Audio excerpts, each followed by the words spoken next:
Welcome to Start 100K, where I'm helping people get to their first $100,000 of net worth. Today, I'm going to talk about my car buying rules. Before we get started, remember, this information is for educational and informational purposes only. Please seek tax, legal, or investment advice before making any decisions. So, my car buying rules. In a nutshell, these are just some guidelines that I use to keep myself on track whenever I'm going to buy a vehicle. I work really well on having set rules and systems and processes because if I don't, I get too far left or right of where I want to go. A perfect example of this, I did a video not too long ago talking about me breaking one of my rules, and I really wish I would have stuck to it. I still think it's a good rule, so I'll share that with you. So without further delay, so let's get into my rules. So rule number one, you, the consumer, lose every time a car is bought or sold. And I know that maybe it doesn't seem that way. It seems like maybe you get a good deal or something like that, but the dealership never makes a deal that they're going to lose money on. One way or another, they're going to come out ahead. And if they don't, they're not going to be in business very, very much longer. So whether it's a cut off the financing or whatever the case may be, but generally they get a little bit of a margin on a trade-in as well as the sale. So they're going to get theirs no matter what. Now, even if the dealership made $0, you still incur costs whenever you trade vehicles. So either you're going to have to pay tax, or you've got to pay the registration and titling fees, whatever the case may be, there's always something that you've got to pay for. So it's a lose-lose game whenever you buy a vehicle. The other thing, cars are not investments. I know right now we're in kind of a weird spot where there's a short-term shortage of vehicles in the market. And so for some people, your vehicle may have actually appreciated in the last year or two. But that is an outlier. Typically, that's not the case. A vehicle depreciates from the second you buy it until you get rid of it. Now, the depreciation is less and less over time. However, it still depreciates. It's a usable asset. It's a tool that depreciates and gets used up over time. You only get so many miles out of it. As your vehicle gets older, the maintenance costs get higher and higher, which I'll touch on here in a minute. The other thing is you really need to pay attention to what vehicle you need versus what vehicle you want, as well as the features you need versus the features you want. A perfect example of this, I recently got rid of my truck and got a car. I want a truck.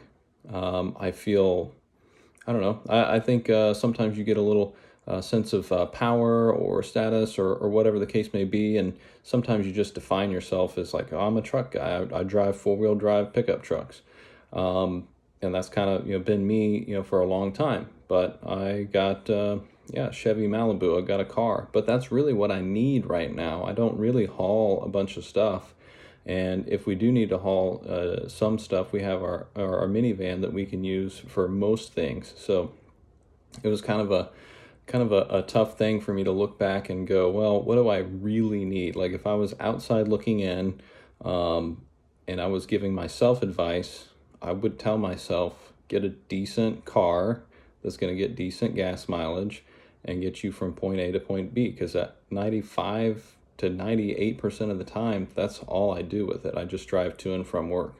So I need something reliable and it's going to be decent on gas. So that's what I got. Now, I want a nice pickup truck. I see an F-150 on the road every once in a while, or Silverado on the road every once in a while that I really like.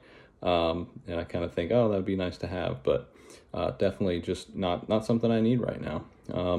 And plus, the cost of trucks right now are outrageous. So I'll wait. The other thing, financing. So as far as like my rule on payments, I will only make one payment, paid in full when I buy it. The reason for that is, one, I've kind of, gone, debt averse. I like knowing that I actually own it. And then also, the other thing too is, before the financing and all that, the only thing I looked at was the monthly payment. And so what that really does, is it can really hide a lot of bad decisions. Say, for instance, when I got rid of my F-150 that I had, I actually financed a lot of negative equity whenever I bought the vehicle we had after that, the truck we had after that. I actually didn't realize that. I never even looked at it. I just know that the dealership said, hey, your payment's X. And I was like, okay, I can make that payment. Fast forward, looking at it, one, I financed way more than I needed to.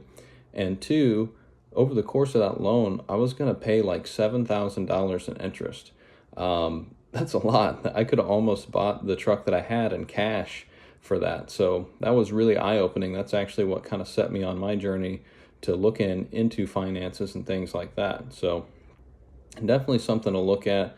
And a lot of the dealerships and stuff like that, like, they will come at you with, hey, this is a payment, whatever the case may be. And then they'll do some crazy stuff too. If you just say, hey, yeah, I don't, I'll just get it to this payment, they'll figure it out, but you might end up financing a car for way longer than its usable life. I've heard of loans as long as 84 months. That's pretty wild. Yeah, vehicles last quite a long time, but they start to become more and more expensive over time. What we do, instead of making a payment to a financer or to the bank, we make a payment to ourselves. So every month, we put basically what we were making in car payments before into a savings account. And then that savings account grows over time. And then whenever it comes time to replace a vehicle, that's what my budget is. This is how much cash we have. This is how much vehicle we can afford. And we try not to, completely wipe that out, but but that's what it's there for, and that's separate from our emergency fund too. So yeah, it's worked out really well, and it really takes a lot of stress out of owning vehicles in general. So if you've ever looked at that or whatnot, or one big thing that's kind of the follow-on to, if you pay off a vehicle, a lot of times what people will do is get itchy for a new car and then immediately finance again, and then you're no better off. You didn't really get ahead. So the way you get ahead, quote unquote, ahead, you don't really get ahead with vehicles, in my opinion. They're always going to be an expense. But ways you can get ahead of those expenses is to start a vehicle fund. So if you are making a payment and you're able to pay your bills, all that, then once you pay it off, then start putting that money into a savings account, and then it'll be there whenever it comes time to get a new vehicle. It's also handy to have for repair costs and things like that. We've used it a lot. We've been doing that for probably about 10 years now, and it's worked out really well. So I think we've bought 4 or 5 vehicles in cash using that system so far. I highly recommend it. The other thing, so this is the rule that I broke myself, and this is kind of like pretty much my final real rule, and I've got kind of a quasi rule after this. But my rule for when I get rid of a vehicle is, if I spend the vehicle's value in 1 year in repair costs, it's time to get rid of it. Or if I have a repair that equals the cost of the vehicle, then it's time to dump it. I broke this rule. I won't go into too big a detail on it, because I did a separate video on it you can find. But essentially, my truck, it was about 20 years old, and in 1 year I had a bunch of different things. No one big specific thing, but a lot of little things that added up to about $3,000, $3,500 worth of repairs, and the truck blue booked it right about $3,500. So I should have dumped it, but I really liked the truck, and I kind of justified, well, I can't buy a truck like it for, for that cost for what I have in the bank. So I probably just need to keep saving. So I guess I really kind of broke two rules there, because I was, looking at what do I need. I didn't really need the truck, but I really wanted to keep the truck, and I knew that I couldn't buy a similar truck anymore for what it, what I had saved up. So I kind of held it on, and then the next year, same thing. I had transmission went out, another $3,500 to get a new transmission put in. I should have, like, if I could go back, that would have been the next time that I would have gone back and changed it. I would have just called the junkyard, had them come pick it up, give me my $300, $400, $500 I would have gotten for what the, what they would have given me for it, and taken that $3,500 and put it towards another car. If I would have done that, I definitely would have been in much better shape. But if I'd followed my rule the first time, I could have sold the truck for about $3,000, $3,500, and I would have been ahead $7,000 if you think about it in that term. So not following my rules cost me money. And the final thing is, vehicles can be fun. So if you have the funds, if everything else in your financial life is all set up, then it's okay to splurge a little bit. But if you're wrapping up a huge part of your net worth in vehicles, then once again, that's a depreciating asset. So you're going to create a big drag on your ability to build wealth and have long-term financial stability. So either way, so just to recap, my rules are: you, the consumer, lose every time.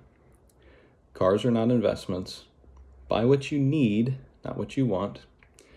Financing cars hides the real cost of ownership. And then if you spend the car's value in repairs, or are faced with a repair equal to the cost of the vehicle, that's time to dump it and put that money towards something else. So either way, let me know what you think. I hope this was helpful. I've been really excited to do this video. So yeah, thanks. Go get started.